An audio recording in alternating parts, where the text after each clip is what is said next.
તમે સંપૂર્ણપણે સ્વસ્થ રહેવા માંગો છો કે થોડુંક ઓછું? સંપૂર્ણપણે. તો ખરીદતી વખતે સંપૂર્ણ વાત જુઓ ને. +F નું નિશાન. +F. દરરોજના ભોજનમાં અમુક પૌષ્ટિક તત્વોની કમી રહી જાય છે, જેની અસર આપણા શરીર, મગજ અને એના કારણે ભણતર, રોજગાર, પ્રગતિ દરેક વસ્તુ પર થાય છે. તમારી પણ.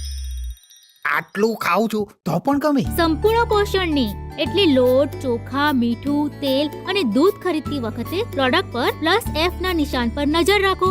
આમાં વિટામિન્સ અને આયર્ન જેવા તત્વ નિયમિત અને થોડાક પ્રમાણમાં નાખવામાં આવે છે, એટલે જોવા, રાંધવાની રીતો અને સ્વાદમાં કોઈ ફરક જ નહીં. કોઈ ફરક જ નથી તો નાખે છે શું કરવા? ફક્ત એક વસ્તુ પર વધારે ફરક પડે છે, સ્વાસ્થ્ય પર. સારું પોષણ વધુ સારા જીવન માટે આજથી +F લોગોવાળા ઉત્પાદનોનો ઉપયોગ શરૂ કરો.